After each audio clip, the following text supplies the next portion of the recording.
Hello friends, welcome to GK mind keep. ಪ್ರಶ್ನೆಗಳ ಸಂಪೂರ್ಣ ಮಾಹಿತಿಗಾಗಿ ವಿಡಿಯೋನ ಎಲ್ಲೂ ಸ್ಕಿಪ್ ಮಾಡದೆ ಕಂಪ್ಲೀಟಾಗಿ ನೋಡಿ. ಇವತ್ತಿನ ಪ್ರಶ್ನೆಗಳಲ್ಲಿ ಮೊದಲನೇ ಪ್ರಶ್ನೆ, ಟೈಪ್ 5 ಮಧುಮೇಹದ ಆರಂಭಿಕ ಲಕ್ಷಣಗಳು ಹೇಗಿರುತ್ತವೆ? ಆಪ್ಷನ್ಸ್: ಎ ತೂಕ ನಷ್ಟ, ಬಿ ಬಾಯಾರಿಕೆ, ಸಿ ನಿರಂತರ ಆಯಾಸ, ಡಿ ಮೇಲಿನ ಎಲ್ಲವೂ.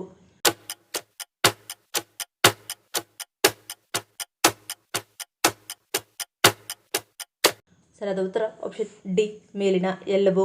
ಇದು ಟೈಪ್ 1ರ ಲಕ್ಷಣಗಳನ್ನು ಹೋಲುತ್ತದೆಯಾದರೂ ಸ್ವಯಂ ನಿರೋಧಕ ಅಂಶವಿಲ್ಲದೆ ಇರುತ್ತದೆ. ಟೈಪ್ 5 ಮಧುಮೇಹದ ಆರಂಭಿಕ ಲಕ್ಷಣಗಳು ಸೂಕ್ಷ್ಮವಾಗಿರುತ್ತವೆ. ಇದನ್ನು ನಿರ್ಲಕ್ಷಿಸಿದರೆ ಅಪಾಯಕಾರಿ. ಕೆಲವು ಲಕ್ಷಣಗಳಲ್ಲಿ ನಿರಂತರ ಆಯಾಸ, ವಿವರಿಸಲಾಗದ ತೂಕ ನಷ್ಟ, ಅತಿಯಾದ ಬಾಯಾರಿಕೆ, ಆಗಾಗ್ಗೆ ಮೂತ್ರ ವಿಸರ್ಜನೆ ಮತ್ತು ಗಾಯ ಗುಣವಾಗಲು ಹೆಚ್ಚು ಸಮಯ ತೆಗೆದುಕೊಳ್ಳುವುದು ಸೇರಿವೆ. ಮಧುಮೇಹ, ರೆಟಿನೋಪತಿ, ನರರೋಗ ಅಥವಾ ಮೂತ್ರಪಿಂಡದ ಸಮಸ್ಯೆಗಳಂತಹ ತೊಂದರೆಗಳು ಕಾಣಿಸಿಕೊಳ್ಳುವುದು. ಎರಡನೇ ಪ್ರಶ್ನೆ, ಎದೆಯ ಭಾಗದಲ್ಲಿ ಅಗತ್ಯಕ್ಕೂ ಹೆಚ್ಚು ಕಫ ಕಟ್ಟಿಕೊಳ್ಳಲು ಕಾರಣವೇನು?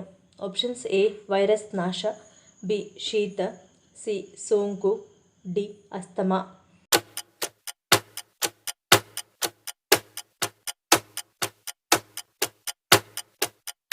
ಸರಿಯಾದ ಉತ್ತರ ಆಪ್ಷನ್ ಎ ವೈರಸ್ ನಾಶ.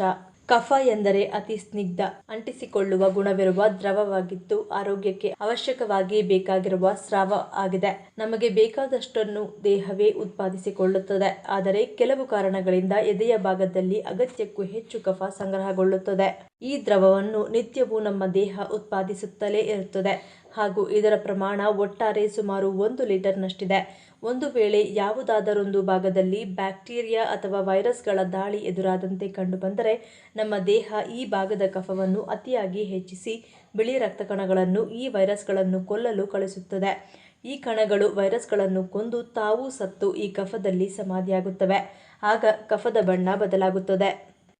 ಮೂರನೇ ಪ್ರಶ್ನೆ, ಭಾರತದ ಯಾವ ಜಿಲ್ಲೆಯನ್ನು ಮೂಂಗ್ ದಾಲ್ ನಗರ ಎಂದು ಕರೆಯಲಾಗುತ್ತದೆ? Options: A Belagavi, B Ahmedabad, C Kanpur, D Nagaur.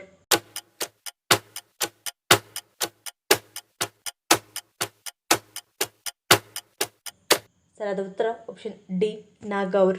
ರಾಜಸ್ಥಾನದ ನಾಗೌರ್ ಜಿಲ್ಲೆಯನ್ನು ಮೂಂಗ್ ದಾಲ್ ನಗರ ಎಂದು ಕರೆಯಲಾಗುತ್ತದೆ, ಏಕೆಂದರೆ ಇದು ರಾಜಸ್ಥಾನದ ಒಟ್ಟು ಹೆಸರುಬೇಳೆಯ ಸುಮಾರು 43% ಉತ್ಪಾದಿಸುತ್ತದೆ.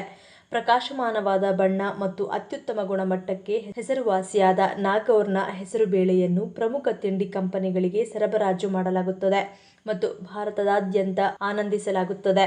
ಇದು ಜಿಲ್ಲೆಯನ್ನು ರಾಷ್ಟ್ರವ್ಯಾಪಿ ಪ್ರಸಿದ್ಧಗೊಳಿಸುತ್ತದೆ. ನಾಲ್ಕನೇ ಪ್ರಶ್ನೆ, ಮಹಿಳೆಯರು ಎಡಭಾಗದಲ್ಲಿಯೇ ಮೂಗು ಚುಚ್ಚಿಸಬೇಕು ಎನ್ನಲು ಪ್ರಮುಖ ಕಾರಣವೇನು? ಆಪ್ಷನ್ಸ್: ಎ ಮೂಢನಂಬಿಕೆ, ಬಿ ಶಕ್ತಿಯ ಸಮತೋಲನ, ಸಿ ಸಂಪ್ರದಾಯ, ಡಿ ತಾಳ್ಮೆ ಹೆಚ್ಚಳ.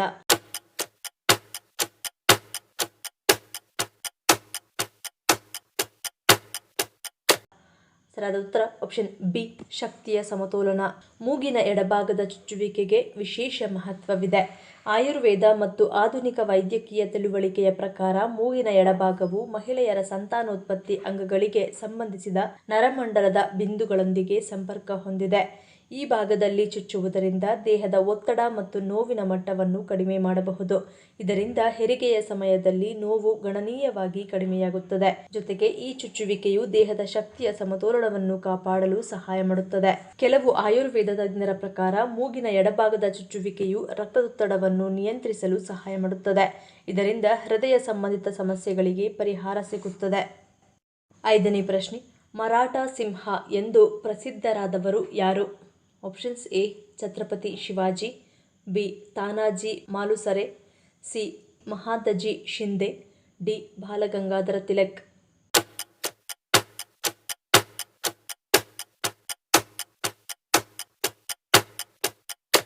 ಸರಿಯಾದ ಉತ್ತರ option D Balgangadhar Tilak. British ಆಳ್ವಿಕೆಯ ವಿರುದ್ಧದ ನಿರ್ಭೀತ ಹೋರಾಟ ಮತ್ತು ಭಾರತದ ಸ್ವಾತಂತ್ರ್ಯ ಹೋರಾಟದಲ್ಲಿ ಅವರ ಸ್ಫೂರ್ತಿದಾಯಕ ನಾಯಕತ್ವಕ್ಕಾಗಿ ಬಾಲಗಂಗಾಧರ ತಿಲಕ್ ಅವರನ್ನು ಮರಾಠ ಸಿಂಹ ಎಂದು ಕರೆಯಲಾಗುತ್ತದೆ. ಸ್ವರಾಜ್ಯದ ಪ್ರಬಲ ಪ್ರತಿಪಾದಕರಾಗಿದ್ದ ಅವರು ತಮ್ಮ ಭಾಷಣಗಳು, ಬರಹಗಳು ಮತ್ತು ಸ್ವದೇಶಿ ಅಭಿಯಾನದಂತಹ ಚಳುವಳಿಗಳ ಮೂಲಕ ಲಕ್ಷಾಂತರ ಜನರನ್ನು ಪ್ರೇರೇಪಿಸಿದರು. ಭಾರತದ ಸ್ವತಂತ್ರ ಹೋರಾಟವು ಬ್ರಿಟಿಷ್ ಆಳ್ವಿಕೆಯ ವಿರುದ್ಧ ಜನರು ಎದ್ದು ನಿಲ್ಲುವಂತೆ ಪ್ರೇರೇಪಿಸಿದ ಅನೇಕ ನಿರ್ಭೀತ ನಾಯಕರ ಉದಯವನ್ನು ಕಂಡಿತು.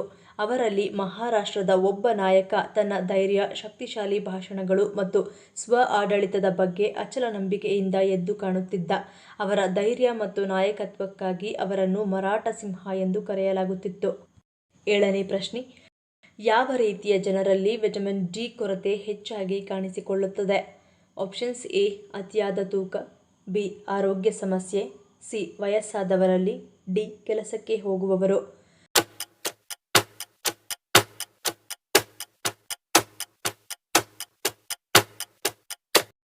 ಸರಿಯಾದ ಉತ್ತರ ಆಪ್ಷನ್ ಸಿ ಮತ್ತು ಡಿ. ಕಚೇರಿಗೆ ಹೋಗುವ ಜನರು ವಿಟಮಿನ್ ಡಿ ಕೊರತೆಗೆ ಹೆಚ್ಚು ಒಳಗಾಗುತ್ತಾರೆ. ಕಚೇರಿಗೆ ಹೋಗುವವರಿಗೆ ಬಿಸಿಲಿನಲ್ಲಿ ಕುಳಿತುಕೊಳ್ಳಲು ಸಮಯ ಸಿಗುವುದಿಲ್ಲ. ಇದರಿಂದಾಗಿ ಈ ಜನರಲ್ಲಿ ವಿಟಮಿನ್ ಡಿ ಕೊರತೆ ತುಂಬಾ ಹೆಚ್ಚಾಗಿರುತ್ತದೆ. 50 ವರ್ಷ ವಯಸ್ಸಿನ ನಂತರ ದೇಹವು ಅನೇಕ ರೀತಿಯ ಜೀವಸತ್ವಗಳ ಕೊರತೆಯನ್ನು ಅನುಭವಿಸಲು ಪ್ರಾರಂಭಿಸುತ್ತದೆ. ಅವುಗಳಲ್ಲಿ ಒಂದು ವಿಟಮಿನ್ ಡಿ.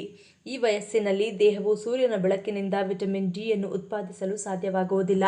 ಈ ಕಾರಣದಿಂದಾಗಿ ಈ ವಯಸ್ಸಿನ ಜನರು ದೇಹದಲ್ಲಿನ ವಿಟಮಿನ್ ಡಿ ಕೊರತೆಯನ್ನು ಇತರ ವಿಧಾನಗಳ ಮೂಲಕ ಪೂರೈಸಬೇಕಾಗುತ್ತದೆ. ಇನ್ನು ದೇಹದ ದ್ರವ್ಯರಾಶಿ ಸೂಚ್ಯಂಕ 30ಕ್ಕಿಂತ ಹೆಚ್ಚಿರುವ ಅಥವಾ ಹೆಚ್ಚಿನ ದೇಹದ ಕೊಬ್ಬನ್ನು ಹೊಂದಿರುವ ಜನರು ಸಹ ವಿಟಮಿನ್ ಡಿ ಕೊರತೆಯಿಂದ ಬಳಲುತ್ತಾರೆ. 8ನೇ ಪ್ರಶ್ನೆ, ಅನಾನಸ್ ತಿನ್ನುವುದರಿಂದ ಯಾವ ಆರೋಗ್ಯ ಸಮಸ್ಯೆಗಳು ಬರುವುದಿಲ್ಲ? Options A immunity, B BP, ಹೃದ್ರೋಗ, ಡಿ ಮೇಲಿನ ಎಲ್ಲವೂ.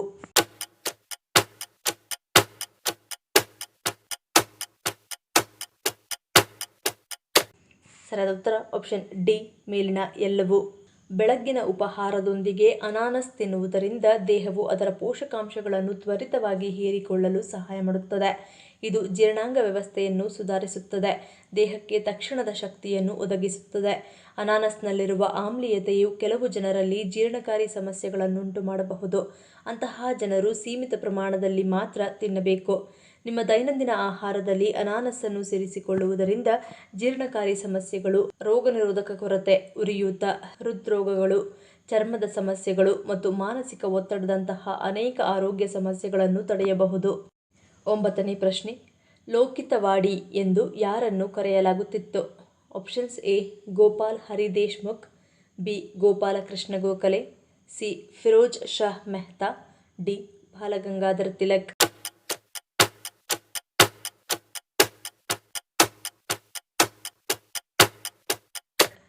ಸರಿಯಾದ ಉತ್ತರ ಆಪ್ಷನ್ ಎ ಗೋಪಾಲ್ ಹರಿ ದೇಶ್ಮುಖ್. ಗೋಪಾಲ್ ಹರಿ ದೇಶ್ಮುಖ್ ಅವರು ಲೋಕಿತವಾಡಿ ಎಂಬ ಕಾವ್ಯನಾಮವನ್ನು ಬಳಸಿಕೊಂಡು ಪ್ರಭಾಕರ್ ಎಂಬ ವಾರಪತ್ರಿಕೆಯಲ್ಲಿ ಮಹಾರಾಷ್ಟ್ರದಲ್ಲಿನ ಸಾಮಾಜಿಕ ಬದಲಾವಣೆಯ ಕುರಿತು ಲೇಖನಗಳನ್ನು ರಚಿಸಿದರು. ಆದ್ದರಿಂದ ಅವರು ಆ ಕಾವ್ಯನಾಮದಿಂದಲೇ ಪ್ರಸಿದ್ಧರಾದರು. ಗೋಪಾಲ ಹರಿ ದೇಶ್ಮುಖ್ ಒಬ್ಬ ಭಾರತೀಯ ಕಾರ್ಯಕರ್ತ, ಚಿಂತಕ, ಸಮಾಜ ಸುಧಾರಕ ಮತ್ತು ಮಹಾರಾಷ್ಟ್ರದ ಸಮಾಜ ಸುಧಾರಣಾ ಚಳುವಳಿಯ ಪ್ರಮುಖ ವ್ಯಕ್ತಿಯಾಗಿದ್ದರು. ಮಿಲಿಟರಿ ಸಂಶೋಧನೆಗಳಿಗೆ ಬಲ ಕೊಡುವ ಸಂಸ್ಥೆ ಯಾವ ರಾಜ್ಯದಲ್ಲಿದೆ? Options A Maharashtra, B Andhra Pradesh, C Karnataka, D Delhi.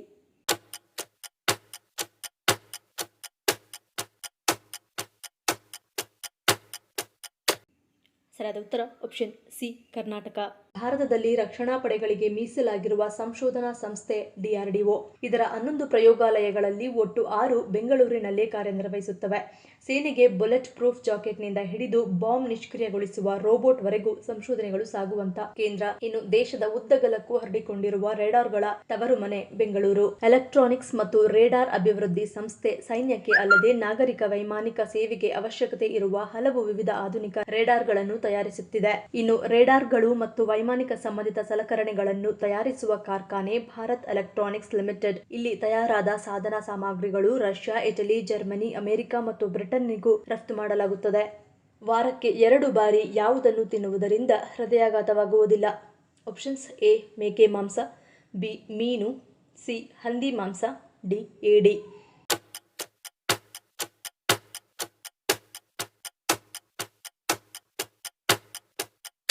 ಸರಿಯಾದ ಉತ್ತರ ಆಪ್ಷನ್ ಬಿ ಮೀನು.